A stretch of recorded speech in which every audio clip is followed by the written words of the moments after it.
हो रहा है, लेकिन कई चीज़ें हो रही हैं जो दिख नहीं रही हैं। ये लाइन मेरी नहीं है, ये लाइन अनुपम खेर साहब की है, जिन्होंने कहा है कि कश्मीरियों का दर्द ठीक ऐसा ही है। और आज हमारे साथ उसी दर्द को बताने के लिए और उस दर्द की तासीर या कह लें उस दर्द को जिन्होंने पूरी तरह से जिया है और उस पर एक फ़िल्म बनाई है और उस पर मैं क्या ही कहूँ, सीधा हम उन्हीं से बात करते हैं। तो आज हमारे साथ हैं विवेक अग्निहोत्री जी। सर नमस्कार। सबसे बड़ी बात है कि ये कैसा दर्द है जो आप लेके आए। हिंदुस्तान में लोग रह रहे हैं, उनके लिए कश्मीर एक खूबसूरत वादियों का शहर है। आपकी जो भी सीरीज़ आ रही है उसमें भी पहली जो लाइन है कि हम देखते हैं कि यश चोपड़ा साहब शिकारा दिखाते हैं, खूबसूरत कश्मीर दिखाते हैं, लेकिन उसका जो दर्द है वो नहीं दिखता। तो अनरिपोर्टेड क्या सोच के आपने दोबारा से इसको लाने की कोशिश की? देखिए, अब दुष्यंत कुमार का एक शेर है कि इश्तहार इतने चिपके हैं कि कोई दरार नज़र नहीं आती। राइट। डेमोक्रेसीज़ का ऑल ओवर द वर्ल्ड सबसे बड़ा प्रॉब्लम ये है कि कुछ भी दरार आती है उसके ऊपर एक इश्तहार चिपका दिया जाता है। कश्मीर भी एक इश्तहार चिपके हैं इतने कि दर्द नज़र नहीं आता। ऐसा नहीं है कि दर्द एक ही तरफ है, दर्द हर तरफ है। ओके, लेकिन मैंने बीड़ा उठाया एक दर्द के एक पहलू को दिखाने का, क्योंकि उस दर्द तो किसी ने दिखाया ही नहीं, सबने खूबसूरत कश्मीर दिखाया। तो मैंने देखा दो तरह के लोग भारत में थे। एक वो कश्मीर जाते हैं और फ़ोटो खींचते हैं, और दूसरा जो तबका था, कहाँ यार कश्मीर, कहाँ टेररिज्म, हटाओ फेंको अलग करो, क्या फ़र्क पड़ता है, दे दो पाकिस्तान को, काय को इंडिया टैक्स पेयर्स को इतना पैसा खर्च करना है। और उस सिलसिले में हो क्या रहा था, जो मानवता की कहानियाँ थी, जो ह्यूमन स्टोरीज थी। कई बार झगड़े में क्या होता है ना कि झगड़े की इतनी ज़्यादा बात होने लगती है, लेकिन जो ह्यूमन टेंडर फीलिंग्स होती हैं, जो दिल टूटते हैं, उनके बारे में कोई बात नहीं करता। झगड़े का मुद्दा गायब हो जाए। हाँ, तो हमारा सिर्फ एक ही धर्म था, वो था कि जो टूटे हुए दिल हैं उनकी दास्तान, वो कश्मीरी पंडित जिनसे कभी किसी ने पूछा ही नहीं कि तुम्हारे साथ क्या हुआ। सबने ये तो बोला कि जेनोसाइड हुआ, लेकिन किसी ने कभी ये नहीं पूछा भाई कि तुम्हारे साथ क्या हुआ, आप अपना दर्द बताइए, चलिए मैं सुनने को तैयार हूँ। तो जब हमने ये शुरू किया सिलसिला, तो जिससे भी मिलते थे वो कश्मीरी पंडित थोड़ी देर बाद फूट फूट के रो पड़ते थे। और इसलिए नहीं रो पड़ते थे कि उनके पिताजी के 50 टुकड़े किए गए, या उनकी बहन को गैंगरेप किया गया, या उनके भाई के हाथ काट के फेंक दिए गए, इसलिए नहीं। वो इसलिए रोते थे कि उनका कहना ये था कि आज से पहले हमसे कभी किसी ने ये पूछा ही नहीं। 32 साल एक डेमोक्रेसी में जिन लोगों को घर से निकाल दिया गया, एक को नहीं, 10 को नहीं, 50 को नहीं, पूरी कम्युनिटी को, एक हिंदू लैंड में आज हिंदू नहीं रहते। आप कल्पना करिए, शिव और सरस्वती के लैंड में उसके उपासक नहीं रहते, वो दर दर भटक रहे हैं, और उनसे 32 साल में किसी ने पूछा नहीं। सरकारों ने लात मार के भगा दिया उनको एक्चुअली, और जो टेररिस्ट थे उनको प्राइम मिनिस्टर ऑफिस में बुला के उनका सत्कार किया गया। सुप्रीम कोर्ट जो किसी भी चीज़ पे सुओ मोटो खड़ा हो जाता है, उस सुप्रीम कोर्ट ने बोल दिया कि भाई ये तो बहुत पुराना केस हो गया, इसके एविडेंस नहीं है।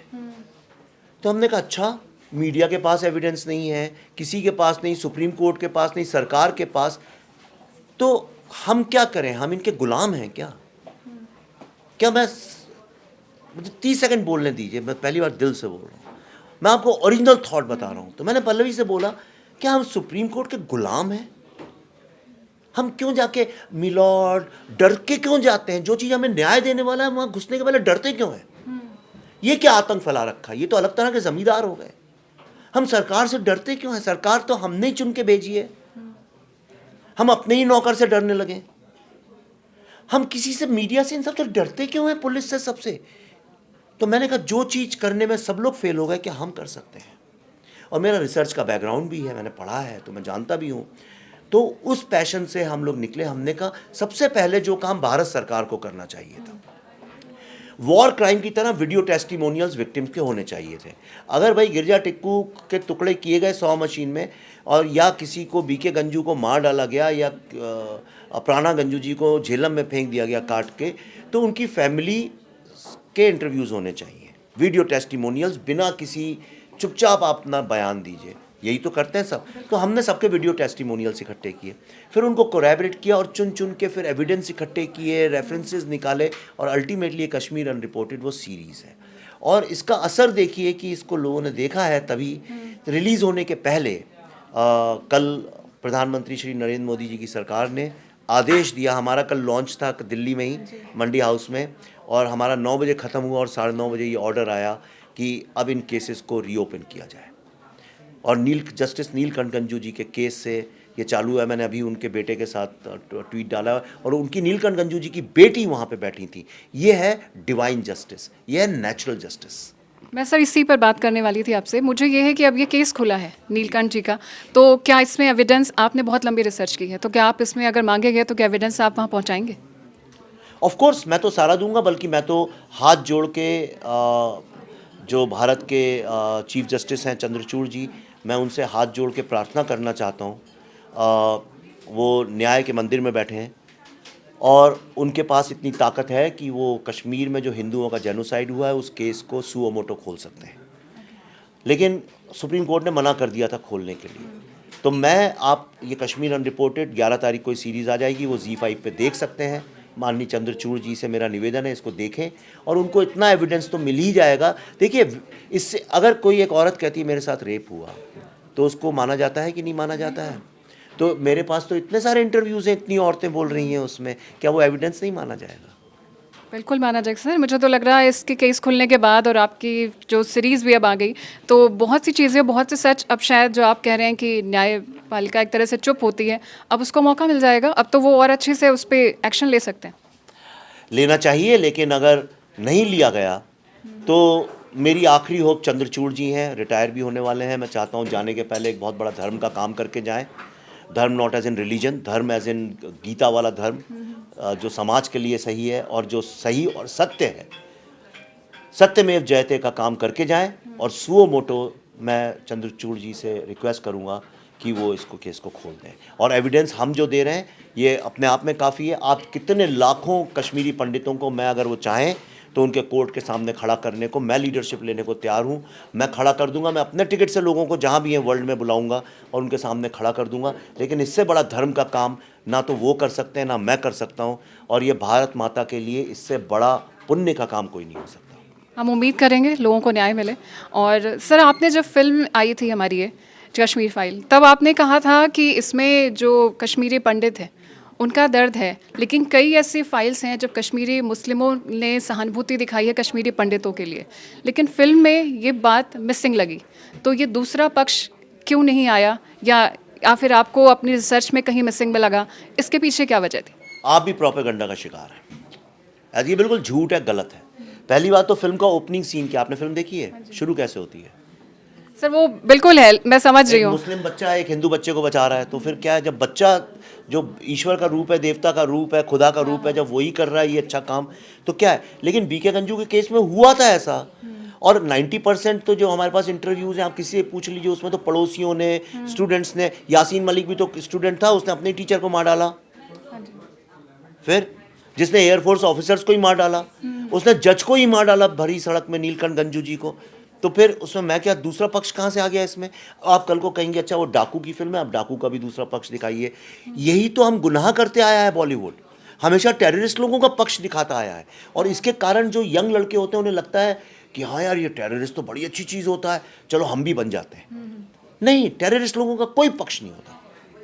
मैं जब छोटा था तब डाकुओं की बड़ी फिल्में आती थी, सुनील दत्त और ये सब लोग घोड़े पे बैठ के टीका लगा के और दिखाते थे कि अरे बेचारा उसकी बहन का रेप हो गया था इसलिए डाकू बन गया।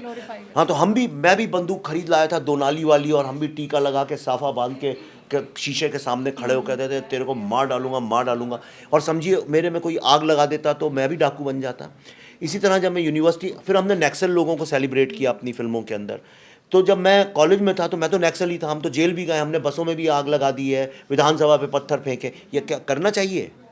एक अच्छा काम है, लेकिन क्यों? किसी ने देखा कि भाई ये फिल्मों से हम इन्फ्लुएंस्ड हैं तो हमारे अंदर आग लगा दी, हम बन गए टेररिस्ट। कैसे बने ये सारे के सारे बच्चे? कहीं से यही सब मिशन कश्मीर, हैदर, इस तरह की फिल्में देख देख के ही तो लोग इन्फ्लुएंस होते हैं, यंग बच्चे। मुझे तो बोलते हैं, कहते हैं नहीं टेररिस्ट लोगों के साथ बड़ा जुल्म होता है इसलिए टेररिस्ट बनते हैं। मैंने, तुम्हें कैसे मालूम जुल्म होता है? कहते हैं मैंने देखा फिल्म के अंदर। वो उसको सही मानते हैं जो फिल्में देखते हैं। तो ये गलत है। मैं अगली फिल्म जो बनाना चाहता हूँ, दिल से बनाना चाहता हूँ, हालांकि मुझे कश्मीर जाने शूटिंग के लिए मौका मिलेगा कि नहीं, पर मैं आपको आज दिल की बात बोल रहा हूँ। इस पूरी कश्मीर की लड़ाई में जो सबसे अच्छा रोल है वो है कश्मीर पुलिस का, JNK पुलिस का। आप ये देखिए, जहाँ पे टेररिज्म है वहाँ पे जम्मू कश्मीर पुलिस ने क्यों नहीं बगावत की? हाँ बिल्कुल उसने नहीं करी। वो तो मुस्लिम है। नहीं नहीं। वो शाम को, वही बंदा शाम को खड़े होके क्रिकेट में पाकिस्तान इंडिया के मैच में पाकिस्तान को सपोर्ट करता है और सुबह यूनिफॉर्म पहन के जाता है और टेररिस्ट को मार डालता है। ये क्या है? मैं इस पे फिल्म बनाना चाहता हूँ। उनकी फैमिलीज पे भी बनाएंगे आप फिल्म? फैमिली ही जुड़ गई इसके साथ। तब आप क्या बोलेंगे कि अरे हिंदू लोग भी तो पुलिस में हैं, उनके ऊपर क्यों नहीं, उनका पक्ष क्यों नहीं दिया? ये बहुत ही स्टूपिड सी बात है। ये हमने जो सेकुलरिज्म का झूठ फैलाया ना इस देश में, इस तरह की हम झूठी बातें करते हैं। अमेरिका में इतनी सारी फिल्म बनी 9/11 के ऊपर, किसी ने एक सवाल पूछा, दूसरा पक्ष अफगानिस्तान पे बनाई है। चलिए मैं बात करता हूँ, हॉलीवुड ने इतनी सारी फिल्में बनाई हैं अफगानिस्तान पे, कहाँ है दूसरा पक्ष? हाँ दूसरा पक्ष उसमें मिसिंग होता है। मिसिंग नहीं होता है, क्योंकि जब जब जब गुड और बैड की लड़ाई दिखाएंगे तो बैड का कोई Bad पक्ष को- नहीं होता। आपका दूसरा पक्ष से मतलब है जस्टिफाई क्यों नहीं किया उनको? नहीं उनका एक कहानियां होती ना, अगर पड़ोसी आपका मुस्लिम है, कश्मीरी पंडित, वो सब कश्मीरी एक तरह से हो गए, इसलिए मेरा था पर कि उनका वो दर्द कहानियां। कहाँ है? कश्मीरी मुस्लिमों का दर्द कहाँ है? सारे कश्मीरी हिंदू कश्मीर के बाहर रहते हैं। उन कश्मीरी मुस्लिमों को कश्मीरी पंडितों से भी सहानुभूति थी, जो उनके साथ हो रहा था वो मान रहे थे उस बात को, वो एक्सेप्ट कर रहे अरे थे। तो भाई उनको, उनका कैमरा क्या उनके पास नहीं है, पैसा उनके पास नहीं है, क्या किस चीज़ की कमी है उनके पास? वो क्यों नहीं बनाते फिल्म अपने नहीं, बारे तो में? मेरा उसमें ये भी था, जब आपने रिसर्च पे आप आए तो उसमें ऐसा कोई आपको मिला, क्योंकि ये सवाल उठता है तो मतलब क्योंकि आपने इतनी क्लोज रिसर्च करी है, तो ऐसा कोई आपको मिला जिनका वो बताना चाहते थे या उन्हें किसी वजह से या किसी एजेंडे के साथ चुप कराया गया है? ऐसे लोग मिले आपको? नहीं, ऑफ कोर्स कई सारे कश्मीरी मुस्लिम ने तो मेरी फिल्म बनवाई है, उनके बिना तो फिल्म ही नहीं बनती। मेरी फिल्म में तो जो सीन्स हैं वो भी कश्मीरी मुस्लिम लड़कों ने लिखे हैं, एक्टिंग की है उसके अंदर। मेरा तो प्रोड्यूसर भी मुस्लिम है, और बाकी जगह के मुस्लिमों की बात नहीं करो, पर कश्मीर के मुस्लिम, मैं तो अभी गया था इन लोगों के साथ, शंकराचार्य टेम्पल होके आया हूँ, तो आधे से अधिक लोग जो वहाँ हेल्प करते हैं वो तो मुस्लिम ही लोग हैं। बिल्कुल सर, यही सवाल था, क्योंकि इससे क्या प्रोपेगेंडा खत्म होते हैं, हम प्रोपेगेंडा के पर शिकार ये नहीं सवाल होते। गलत है, ये सवाल एकदम गलत है। इसको कहने का मतलब ये है कि क्या वो जो रेपिस्ट है उसने कभी कोई अच्छा काम नहीं किया जीवन में? हाँ किए हैं, हो सकता है 99.9% उसने अच्छे ही काम किए और एक गलत वक्त पे उसने गलत काम कर दिया, लेकिन उसको सजा तो मिलनी चाहिए कि नहीं मिलनी चाहिए? राइट? तो जो लोग अभी क्यों नहीं खड़े होके बोलते हैं? अभी क्यों बिल्कुल, नहीं- अभी भी क्यों नहीं चुप्पी है करते हैं? उनकी। अब तो कोई समस्या नहीं, क्यों नहीं बोलते हैं? तो देखिए ये सब मेरे से इस तरह की चिकनी चुपड़ी बातें नहीं। जो आदमी टेररिज्म को सपोर्ट करता है, टेररिस्ट तो आज भी घूम रहे हैं, कौन देता है उन्हें प्रोटेक्शन कश्मीर में? अगर कश्मीरी मुस्लिम जो जिनकी आप बात कर रहे हैं इतना है तो खड़े होकर डंके की चोट पे बोले भारत माता की जय और कहें हम भारत के हिस्सा हैं हम, और हम भारत के लिए जान देने को तैयार हैं, तब तो मैं बात समझूं। लेकिन आप टेररिस्ट को प्रोटेक्शन दो और विवेक अग्निहोत्री से उम्मीद करो कि भाई साहब मेरा पक्ष दिखा दो, ये कौन सी मूर्खता है?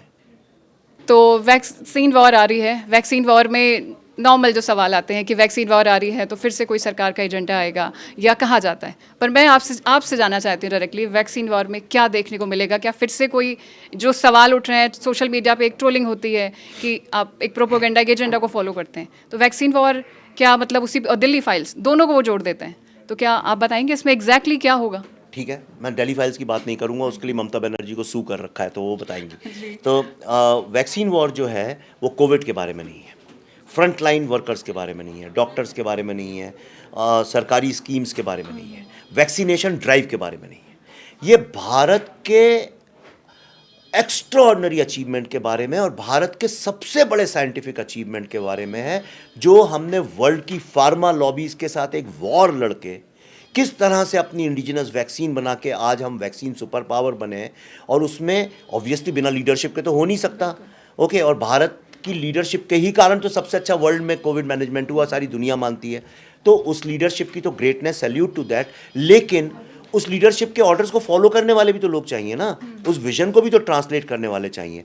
तो उसको ट्रांसलेट जिस तरह से हमारी विमेन साइंटिस्ट ने किया, ये उस अचीवमेंट के बारे में, इस फिल्म को देख के आपका दिल तो, छाती तो गर्व से फूल जाएगी, आपकी आंखों में आंसू हो जाएंगे। You will go back and hug your mother. अगर आपके बच्चे हैं तो they will come and hug you, I promise you. It's not only the victory of scientists, it's the victory of Indic feminine power, the power of Indian women. Sir मैं पूरी उम्मीद करूंगी और इस फिल्म के आने की और इसकी सक्सेस की आपको अभी से विशेष। कश्मीर फाइल ने हमें बहुत बड़ी सच्चाई दिखाई, वैक्सीन वॉर भी वही सच्चाई लेके सामने आए, पूरी उम्मीद है। Thank you so much. Thank you.